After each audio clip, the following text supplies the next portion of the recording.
Okay, everybody, good morning. Good morning, good morning. Welcome to what's today?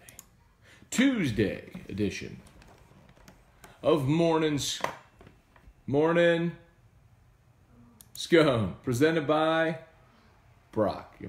He'll be here in a minute. Drew is right over there watching Elmo Chicken Fast. This is when Elmo goes to chicken school. Elmo Chicken.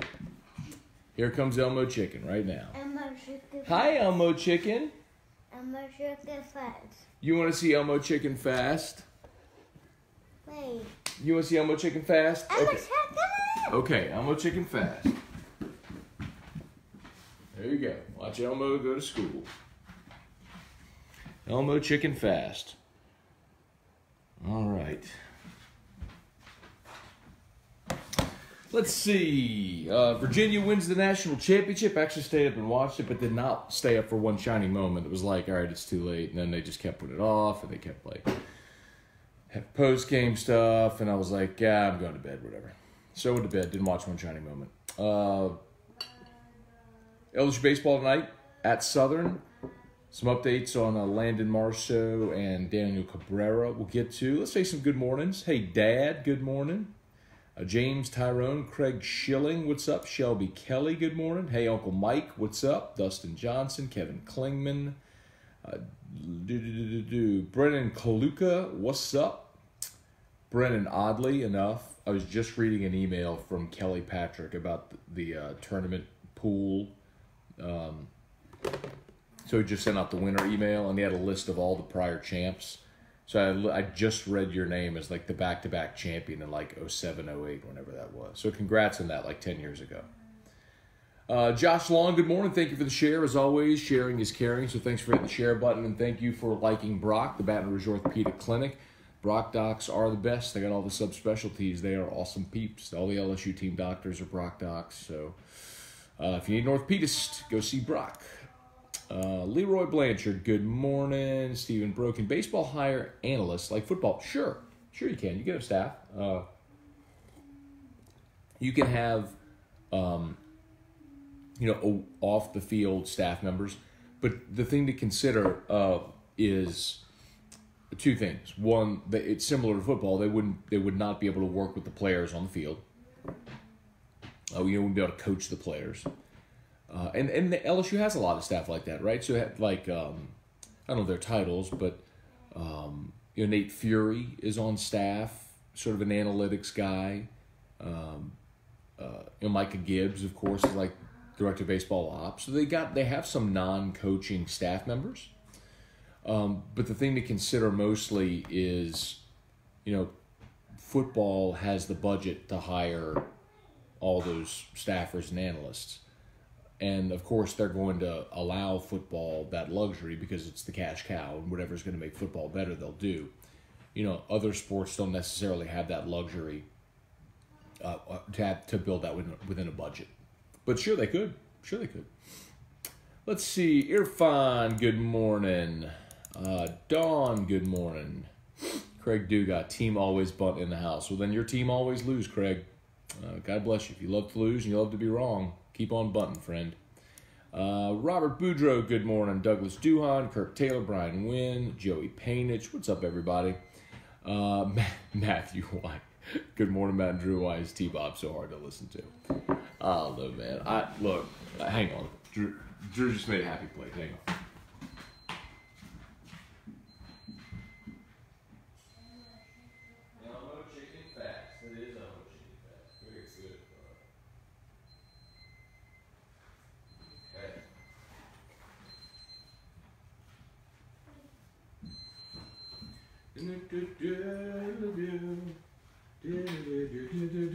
All right. So T-Bob. T-Bob's just a different kind of character, man. Unapologetically original. It works for some people, don't work for everyone. So people that love him, love him. People that don't. That's all good, Have an opinion. T-Bob's a good dude. Let's see. Troy Fusilier, Randy Whitehead, good morning. Ronnie Duga, good morning.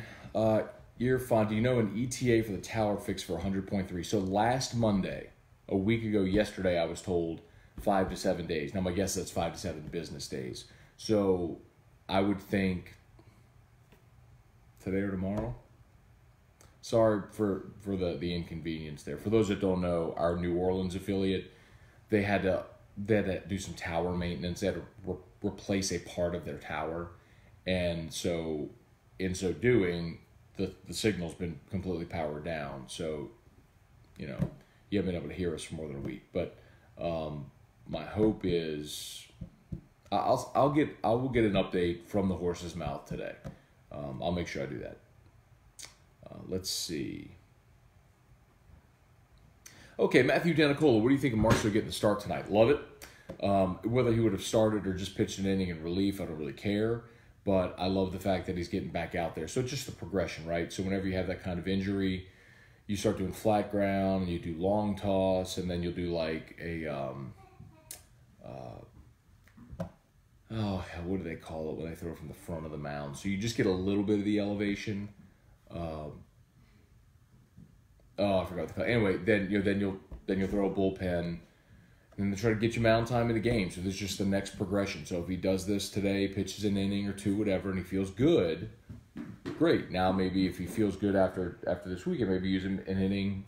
If it feels good tonight, maybe using him an inning in relief this weekend. If he feels good, starts next midweek, and then maybe you try to extend him a little more. And so that's that progression. So I'm fired up for it. I'm fired up about Marceaux getting out there tonight. The only guy left is Hill. So Chase Costello is also going to pitch tonight for LSU in relief. That's another guy. If you remember, man, that's a freshman that opening weekend, like the first game of the season, they ran him out there. So they like him a lot, too, in relief. And, I mean, really, y'all, if you think about it, LSU has only had 6 or 7 pitchers in weekends, on weekends, that they really count on. I mean, when you look at the 3 starters, then you could go Vetmeyer, Beck, Fontenot, Peterson. I mean, that's about it. I mean, I guess you could throw Mikhail Hilliard in there too, as he's gotten healthier. That's not a lot of arms, and it's just not. So you get Marceaux and Hill and Costello back. You add 3 more to that staff. All of a sudden, you're about full speed. I love it. All right, Kirk Taylor, go join T-Bob for the Game of Thrones event and win some scotch. No. 2 reasons. Number 1, I don't like scotch. Number 2, I'm not going anywhere where people are going to be dressed up in Game of Thrones costumes. Just not happening. Elmo chicken. But if you love scotch and Game of Thrones, then you should go hang out with T-Bob tonight at L'Auberge 18 Steak, which I like 18 Steak a lot. I think they've done a great job. The manager over there is a guy named Sean Byers. He's a good dude. Sean was at Rufino's before they hired him over at L'Auberge to manage 18 Steak, and really good guy, does a good job. So anyway, so if you're in Baton Rouge and you love scotch, and I mean it's a 5-course meal, scotch tasting, excuse me, Game of Thrones. Now, if Sean came to me, he's like, hey, we want to do a whiskey tasting, no costumes at 18 Steak and a 5-course meal, and ask me to host it, I'd be there tomorrow. It'd be awesome. Okay, let's see. Craig, Matt, what are your thoughts on the spring game, specifically the receivers? I didn't like the drops, but mostly I really, really liked quick passes, throwing to a spot. I like the passing game, so to speak, if that makes sense. I liked Burrow throwing it 25 times in the first half. I like that they never went under center the entire game. That's cool. I mean, it's different. And Mary, good morning. Let's see. Justin Reyes, T-Bob loves to bunt while talking LSU wide receivers. It's the worst. Let's see. Matthew, I'm not sure. Wait, hang on. I'm not sure he's good people. Oh, I'm sure he's good people, but he's tough to listen to 79% of the time. You know what, Matthew? Some people say that about me. It's just different strokes, man. Different strokes, different folks. So you never internalize that. It's like musicians, man. Some people love certain bands, some hate them. Like, Beatles are one of the most famous bands of all time. I don't like the Beatles music. Hey, what you doing? Oh, do we need to go vent your belly? Okay, y'all sit tight. Gotta go vent Drew's belly. Get that air out of there. Come on, let's go get that air out your tummy. Come on, come on, come on, come on, come on. Hold it in, hold it in, hold it in.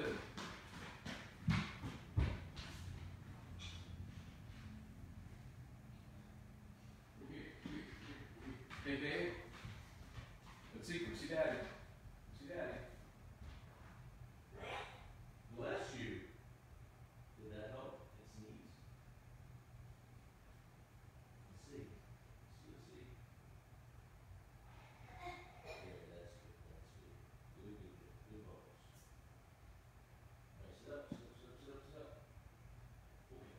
There you go. All better.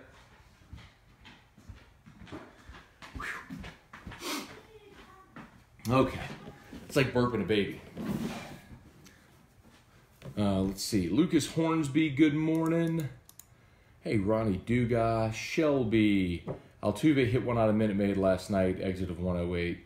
Slick from a 5-7 guy. It's crazy. I saw that last night, too. I was watching the Yankees-Astros before championship game came on. So, saw that. Judge hit a bomb. Astros won, though. Matthew Denicola heard Costello may get it in. Yeah, that's the plan tonight. It's for Chase Costello to pitch tonight as well. Oh, and so Daniel Cabrera is they're hoping he'll play this weekend. He's not play tonight. So he's been doing a lot of hand exercises. He will try to swing tomorrow, Wednesday. And if he can swing without pain, then they're going to try to get him to go on Friday. Robert Barlow, good morning. Stephen Miller, what's up, mine? Todd Peterson. Haven't had a lot of opportunities to play the Todd Peterson drop. You know, his role is diminished in that bullpen. Sean Ewing, good morning. Stephen Miller, yo, how can I get a ticket to Southern versus LSU tonight? I'd say just go up there. I don't know that Southern has pre-sale tickets like on their website. They may. I don't know that. I would say just go up there. They don't have a lot of seating.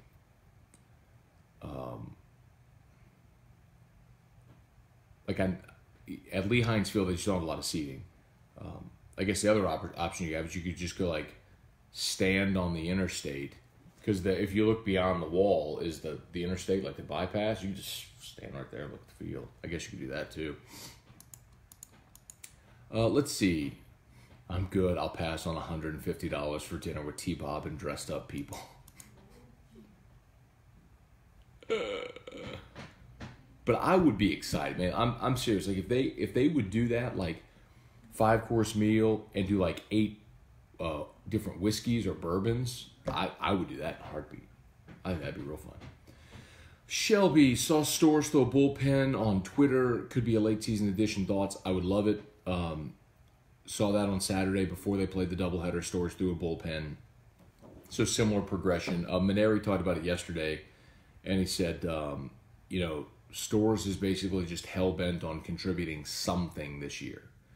So he's trying to get himself back, which is awesome. And Stores is a power arm righty, and if that's another guy that you could add to your bullpen, another big, powerful arm who could be a stopper and give you an inning here or there.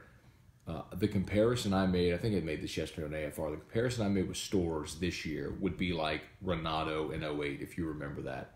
Renato was on the shelf all of 2008, and then around regional time, he got back and I think he pitched an inning in the midweek or so, and he actually was on the mound, Renato was, for the final out at the old Alec Box Stadium in that super regional against Cal Irvine. So they were able to use him a little bit out of the bullpen, an inning here or there in 2008. So maybe that's what Stores can give him. Just get him some mound time and get him an inning here or there. I guess when I think of that, I always think of like, you know, the impact the guy could have. Now, this is like a best case, but I think about Chad Jones in '09. Now, he was lefty, you know, coming 93 from the left side.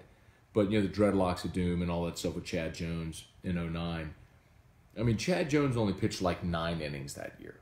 But if they needed a left-hander to come in, throw 93, and get a strikeout, that's who they went to. He was a specialist from the left side. You know, he didn't extend and give him much, but what he gave him was just another bullet in the gun. And maybe Stores could be that, you know. Let's see, you fuddy-duddy. Mark Landry, good morning. Let's see, Craig Schilling. What's up, Craig? Second half of the National Championship game was great. Still hate playing the Final Four in big football stadiums. The big venue doesn't bother me that much. I get it. They're trying to sell tickets, and that's cool. It just doesn't bother me that they do that. I actually went to the Final Four in Atlanta when I went to Atlanta when they played. I'm thinking 2 times I sat in awful seats when Florida won their second of their back-to-backs. It would have been '07 because the Final Four was Ohio State, Georgetown, and then Florida and who did Florida beat? I don't remember, that matter. Anyway, they had this big curtain that sort of split the Georgia Dome in half. Elmo chicken. So you had I was in the upper bowl, and they had about the 3/4 of the upper bowl was seating, and then they had this curtain. Well, I ended up actually behind the curtain to where part of the court was obstructed by the temporary bleachers they had brought in on one side. It was, yeah. It wasn't a great experience, in-stadium experience. And then in '03, I went to the Superdome when Syracuse and Carmelo beat Kansas. And, when Jerry McNamara was dropping bombs, I sat in the upper deck behind the goal for that one as well. Being in, it's really just one of those things where you can say you were in the arena. I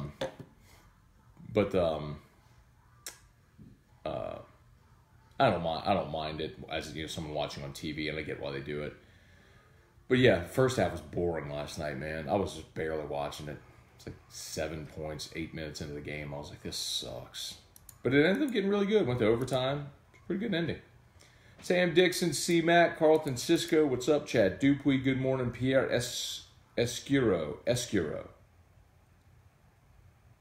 I think we do this every day, Pierre. By the way, if you have not done so yet, please hit the share button. Sharing is caring. Sharing helps grow Morning Scone, and we appreciate that greatly. If you just hit that little share button to help people pass it along. Gigantic help. I don't know if I did that yet. I'm going to do it again anyway. Maybe I did. I don't remember. I'm going to do it anyway. Do it again. Let's see. Stephen Beach, good morning. Craig, any legs to the Will Wade meeting by Thursday rumor? So what I've been told over the weekend was they were working very much towards scheduling, and they wanted a Tuesday meeting, although that did not seem plausible. So that would be today, and I've not heard anything today about there being a meeting today. So I don't think that's going to happen.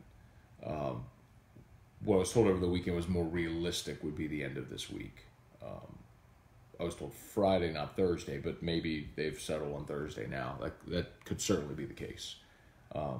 I'm certain they would like to get this rectified before next week with the start of the signing period on Wednesday, if possible. So, like I've told you all along, man, if they want him gone, they'd have fired him already. They are actively trying to get him back. Let's see. Agel, good morning. Mark, good morning. John Melanson, good morning, mate, today. Good one? Yes, sir.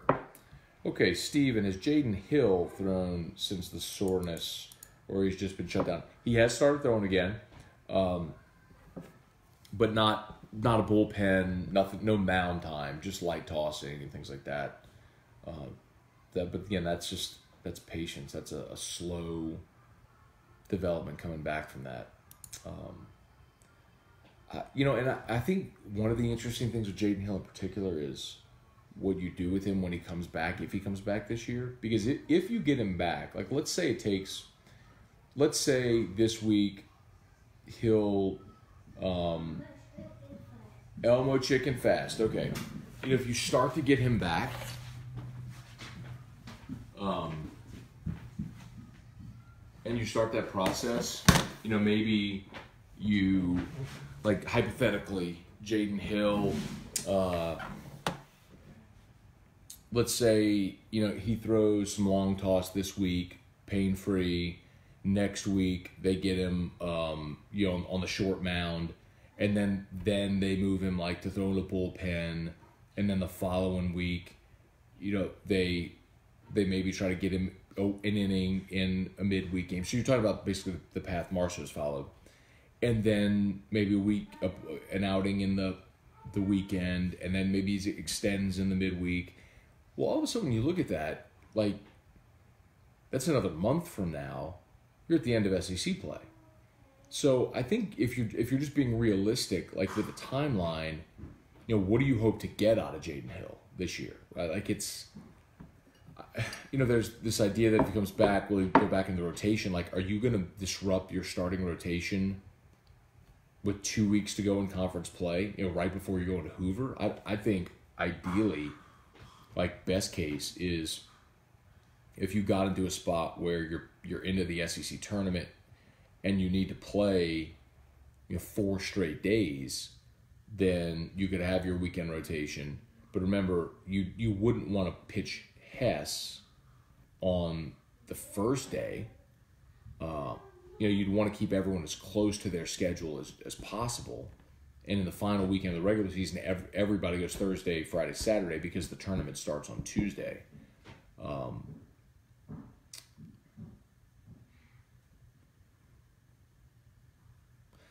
Maybe, and then if you fall into a loser's bracket, do you end up needing another starter? Like, could he end up being a starter could he end up starting the SEC tournament championship game if you get there? Like, I think that might be something realistic. It's just hard to imagine like disrupting your rotation if he comes back a month from now. But maybe you do. I guess there's a big what if is how Walker looks at that point. But Walker would be the guy most likely that would lose a spot, I would think, if you go to Jaden Hill. Greg Lane, good morning. Craig, that's how it was for the Sweet 16 when I went. In New Orleans or Atlanta? I guess talking about the big arenas. Yeah, it's not a great way. It's not a great way to watch the game in stadium. But the world is all about TV and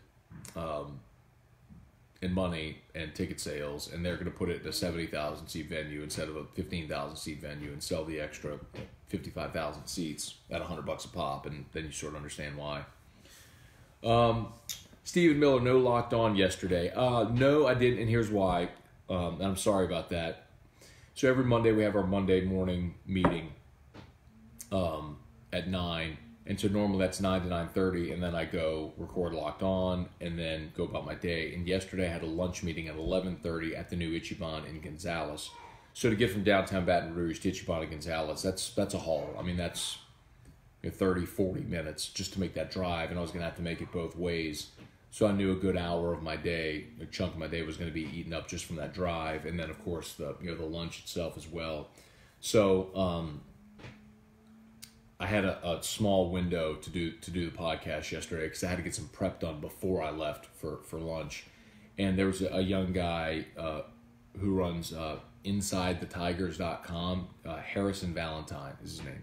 He had been asking me for a while if I could be on his podcast, and so we set it up for yesterday. So I did that. I did his podcast yesterday morning instead of doing Locked On. So I apologize for that, but I'll be back.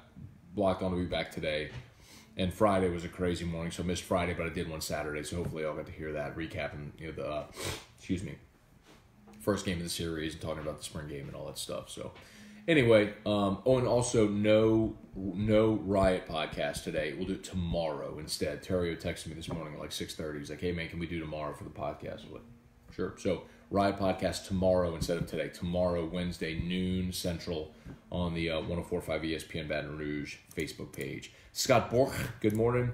Let's see, quick question. I live in Thibodaux, having problems with 100.3. Scratchy in and out. It wasn't the case several weeks ago. Not the only one, Scott. So, again, some of y'all have heard this before, so I apologize. I'll try to answer this question for everyone that's asked. They're repairing a piece of their tower, and during the repair, it's obviously affected the transmission and the signal. So that's what's happened. I was told last Monday. What? Miss Sarah and Catherine. Are you going to see Miss Sarah and Catherine today? Ooh, he's fired up. He's going to Ability. He's going to see Miss Sarah and Catherine today. Anyway, I was told last Monday, 5 to 7 days. So I'm hopeful today, tomorrow. Alexander's. We did go to Alexander's, didn't we? Hey, Drew, come see. Drew, come.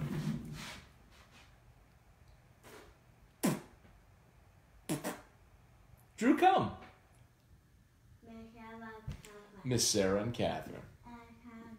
Alexander's. Okay. Yeah. That didn't work. Hey, Drew. Drew, come. Yay! Oh, I love my boy.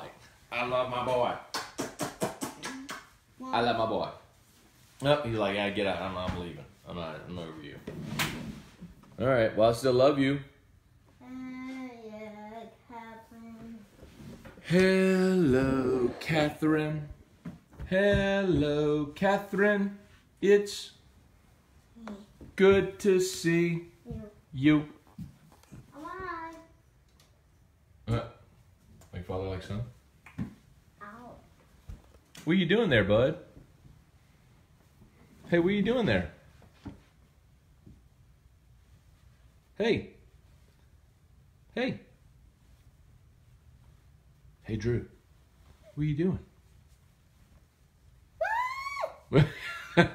Who screams like that? On what show? Wheel of Fortune. Yay. Does she say, my happy place? Woo! Right? All right. Miss Sarah and Catherine. All right, let's see. Brandon Ray, Everett email, good morning. Donnie Barnes. Let's see. Yeah, Donnie just talked about the signal. So I've tried to answer this as much. A lot of people have asked over the last couple weeks, and I get it and I apologize. But hopefully next couple days. Let's see. Stephen Miller, Mizzou this weekend. Very tough pitching staff at first glance. They can throw it. I actually talked to Kyle Peterson yesterday, and he said Mizzou. He said nobody's going to blow out Mizzou because they can pitch it. Now they can't really hit it, but which bodes well. They beat Missouri beat Asa Lacey. Well, they didn't beat Lacey. They beat A&M when Lacey pitched last week. Lacey went 7 2/3. Elmo Chicken. Lacey went 7 2/3 of no shutout baseball, and A&M lost. The bullpen came in, gave up 2 runs. They lost 2-1. All right, bud. Elmo Chicken. There you go. All right, y'all. Let's see. 8 o'clock. Let's get to a couple more here. Yes, but you're right, Stevens. Mizzou, good pitching staff. Chuck Sanchez, good morning, bud. Hope all's well, man. Shelby Storrs, sophomore, junior, sophomore. It's the second year. Let's see. Justin Reyes, as the draft and OTAs get closer, can you do a weekly Saints version of Locked On? So there is a Locked On Saints podcast. So if you just go to iTunes, whatever, Google Play, Spotify, like however you listen to your podcast, just go search Locked On Saints. There is a Locked On Saints podcast. Let's see. There's Locked On Pelicans as well. So Jake Madison is a buddy who does Locked On Pels. So there's a Locked On for every MLB, NBA, NFL team, and they're starting the college network. So they started the college network strategically with a few schools. We were in, LSU was in that, and so they're continuing to expand the Locked on College Network. Let's see, Stephen Miller, before I get out of here, your interest in the Masters, 1 to 10. It's a bucket list to go. But as far as, like, watching every stroke of the tournament, 3 or 4. I mean, I'll, on the weekend, like on Sunday, I'll be watching on Sunday for sure. Around the LSU game. But, Sunday at the Masters, I'd put it like a 7 or an 8. The whole tournament, not as much. Now, when I have, this is just I'm just a different point in my life. Like, when John Peterson was playing, or when Smiley is playing, when there's guys in the field that I know, this has kind of happened now. It's weird that's happened that way, but then I'm interested in their scores. So I'm keeping up with them, how they're doing. So it's kind of different now. Anyway, let's see. Shelby, did Paul update Duga? He did not, but I'll get you an update. You know what? That's going to be one of my goals for today with Locked On. I'm going to see if I can get an update on Duga today before Locked On. Let's see. Heard yesterday it's another 5 to 6 weeks on Duga. That's Cartwright. So Alden Cartwright coached Gavin. So I'll ask him. He'll know. Trey Dykes. Good morning, Trey Dykes. Charlie Cavell, what's up? Craig, got home last night, changed the batteries of my smoke alarm. Safety first. Did y'all hear that yesterday? Oh my God. John Battle was on AFR yesterday. I posted the video clip on my Facebook page. If y'all go to my page, you'll see it there. I'm doing the interview with John Battle, and I hear like, beep. And at first I thought maybe he was at traction, and that was the batting cage. That was my initial intuition, like I was hearing the ping of a baseball bat. And I was like, hey, man. And I asked him a question. He couldn't think of anything off the top of his head to answer it. So I'm like, I'll buy him a little time to think about it. I'll ask him what that ping is, just to get off track. Lo and behold, it ended up being that it's a smoke alarm. And he said that it's been beeping for 2 months, and he just tuned it out. That blew my mind. Anyway, so I posted that video clip, and it's this morning it had like 10,000 views on Twitter. I haven't looked at what it's doing on Facebook, but anyway, it's amazing that some people have actually been like, yeah, I'm the same way. Yeah, my roommates hate it, but it's like, it's in my room. If it doesn't bother me, I don't care what they think. I'm like, are y'all kidding me? That would be a form of torture for me. Like, literally, if you put me in a room with that chirping, that would be a form of torture for me. Anyway. Hey, Libby, good morning. Let's see. Oh, Steve, Weekend Masters, yeah. And not even so much just the weekend, but like I say, Saturday we'll be doing a crawfish boil at my in-laws' house, and we'll have it on there outside while we're eating crawfish. And then Sunday I'll certainly be locked into it. All right. And last one, do we have an address where we can send John some 9-volt batteries? That's crazy. Justin, can we get the Cartwright clip from AFR Morning School? The Cartwright, that it's tough. I don't know how to play drops here. If I had a soundboard and I was feeding the soundboard through my phone, then I could do it, but I don't, and I'm probably not going to do that. Anyway, all right. We're at the end of the comments. Y'all have an awesome day. Again, shout out to Brock, the Baton Rouge Orthopedic Clinic. They have all the subspecialties. We'll go say bye to Drew as well, so just sit tight. We'll go say bye to Drew. 5 locations, 33 board-certified, fellowship-trained physicians. They have all the subspecialties I've told you before. So Chip Bankston for my back, my Achilles, Sofarachi for my neck. They got great docs, man. Chip Bankston's the Saints doc. Brent Bankston is the LSU team doc. Dr. Mark Fields is the LSU baseball team doc. So, that's who they trust. So you should as well. You got those bumps and bruises, aches and pains. Remember, everything in-house as well. They do MRIs and X-rays in-house as well, right there in the Surgical Specialty Center on Bluebonnet. So if you're on Perkins, you cross Highland, or you cross I'm sorry, you're on Bluebonnet. You cross Perkins going toward Highland. It's on the right in the Surgical Specialty Center. You walk in first floor, you're staring right at Brock. The Baton Rouge Orthopedic Clinic, and they do have therapy services as well, so you can get your PT and OT down there as well. Brock. All right, let's go see Drew and say goodbye. All right, Drew, let's say bye to Dad's show. Drew. He's locked into this. It is Elmo Chicken. Elmo's dressed up like a chicken with Professor Buck. Aw. Okay, hey, say bye to Dad's show. Bye, Dad's show. You blew him a kiss. What are you doing? Are you acting like a little lazy bones? Do we need to get out of your jammies? Huh? What? Go H-E-B. We do go to H-E-B when we go to Daisy's house, but that's in Houston, Texas. We're not going there for a while. Go H-E-B. Yes, we will go to H-E-B the next time we go to Houston, Texas, I promise. But that's not going to be for a long while, right, Drew? Elevator. And we'll ride the elevator when we go see who? Dr. O. Dr. O. Very good. All right, say bye to Dad's show, okay? Hey, say goodbye to Dad's show. No. Say bye, Dad's show. No. You got to say bye, Dad's show. My dad's show. And now blow a kiss. No. All right.